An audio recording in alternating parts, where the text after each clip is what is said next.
I want to pick up a few points from the comments. Where's it now? Free Forester 1717 says, so, and talking about Isabel Oakeshott, so she dissed Keir the two-tier and David Cameron, both left and centre left, get it from Isabel, a balanced approach. Yep, she put out a fake story about a pig, which has dogged David Cameron ever since, and she's put out a story, a personal story, about Keir Starmer, which is not really very clear. It's a story edged with nudge, nudge, wink, wink, and lots of concealed giggles between Isabel Oakeshott and Mike Graham. It's like looking at two schoolgirls from year 9 or the third form in St Trinian's. It's an atrocious piece of journalism. Now, I'm not a fan of Keir Starmer, but this sort of gutter journalism is the sort of thing that's going to drive me very much into Starmer's arms, because I don't like to witness, I don't like to see this sort of filth. Now, I thought it was on GB News, but actually, you're quite right, it was on Talk TV, and Talk TV is one of these things that goes from clip to clip, rather than GB News, which is something which where you can switch it on. And I don't quite know why I'd got Talk TV on rather than GB News. Maybe it's something that went wrong with my internet. But anyway, a bad workman blames his tools. And there's a lot of tools around the place, and they're not the ones which Keir Starmer's father produced. I think Isabel Oakeshott is a disgrace. And I don't think she should consider herself a journalist. She should consider herself the partner of a sitting member of the House of Commons on the other side. And she should be very careful, I think, what she says in future, because it is politically loaded. And when you look at what Keir Starmer has actually done in the last few months, again, I don't approve of everything he's done, but he's been significantly more effective than almost any Prime Minister since David Cameron. And that is something to be quietly pleased about. He's also started to renegotiate our relationship with Europe and with America. And that is a positive. The fact that people are taking personal swipes at him, as Mrs. Thatcher would have said, is pretty good evidence that he's doing his job correctly. I'm still critical of the pension fuel allowance. I'm still critical of VAT on schools. I'm still critical of the fact that Keir Starmer justifies his rent of the penthouse in terms of getting his son through his GCSEs, because it suggests a form of support, a form of financial support for his son. And if he can do it, then other people should be able to do it too. But in principle, I quite agree with the VAT on schools. I think if you can pay for it, then you should.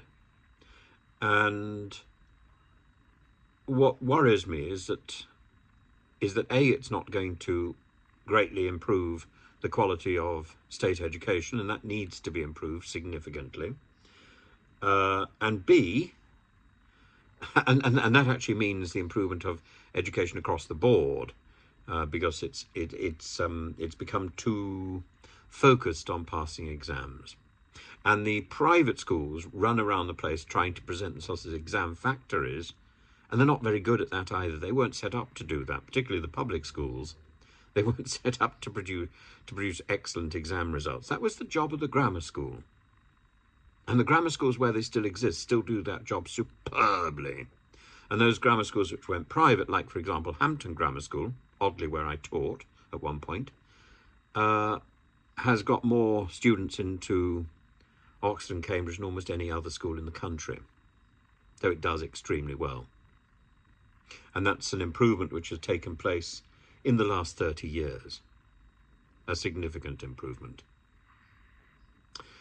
So in the same way as we judge universities by the quality of their research, we judge schools, frankly, by the ranking of universities that school children can get to. But I think we should judge schools by the quality of independent thought that they produce. So when you're looking at schools in America and you ask children what they want to be, they would say generally they want to be an entrepreneur, they want to change the world. When you look at school children in Britain and you say, what do you want to be? They say they want to be an accountant, or they want to work for J.P. Morgan or whatever. They want to work for a bank. And you think, so here in this country, which produced the Industrial Revolution, we have we have educated somehow a crowd of people who want to work for others.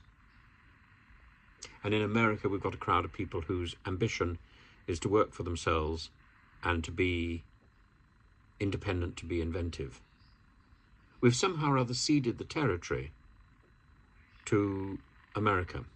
Now, I've taught Americans, I've taught in American summer schools and things, and I have a pretty good idea of the American education system. I think it's inferior. But actually, in the last 10 to 15 years, the education in Britain has become so bad, it is practically of a standard level with American education of a few years ago. And we need to do something about it. It's not aspirational. It's not inspirational. It's humdrum and know your place and get into the machine and the conveyor belt to churn out second-rate, deferential,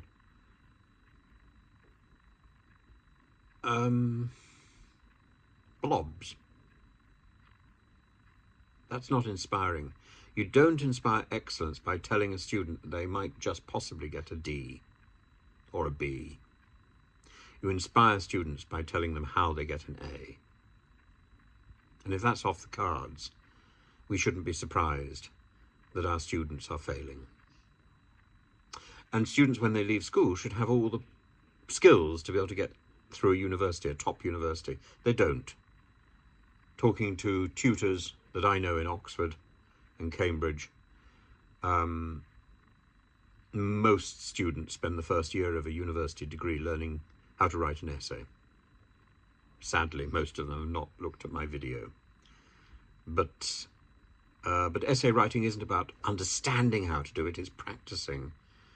And children in schools don't do enough writing. They do a lot of talking. They do a lot of I think this, I think that, but they should be writing an essay every week, certainly by the time they get into A-level. And they don't. They're lucky if they do an essay a term. And they think that's a great strain. It shouldn't. It should be the natural thing they do, like walking. That's what they do when they become a student. They write. They learn. And they're not doing that. So we're getting something wrong. Jupiter Thunder comes out with a little bit of poetry. 2-tier, free gear, no beer, F2TK. Well, I think that's entertaining. Little John UK says, can the Labour Party put out a leaflet with Keir saying, I think I did the right thing to ask Labour supporters, including those with 2 kids in 2-bedroom flats at the top of a tower block, from visiting anyone outside their dwelling from my mate's 18-metre penthouse. Family portraits, Christmas cards, the means justifies the end. I don't fully understand everything. It's as elusive as Oakeshott, I'm afraid. Ford Cosmic said she explicitly said it was not in relation to any question over his sexuality. Getting ahead of his excuses, that's what Hugh and Philip both says low rider bug.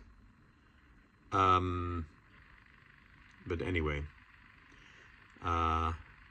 I don't fully understand. I don't fully understand what Isabel Oakeshott is trying to imply. All I understand is that it seems salacious, gossipy, and inappropriate, and personal in a hugely demeaning way. And I think she should be castigated for it. And I think no one should forget her irresponsibility with Matt Hancock. Oh, let's get in the stationery cupboard and make things move. It doesn't matter whether we like Hancock or not. She behaved appallingly with material that he had trusted to her. And the pig story with David Cameron is too shocking even to go into details. But that's Oakeshott as well.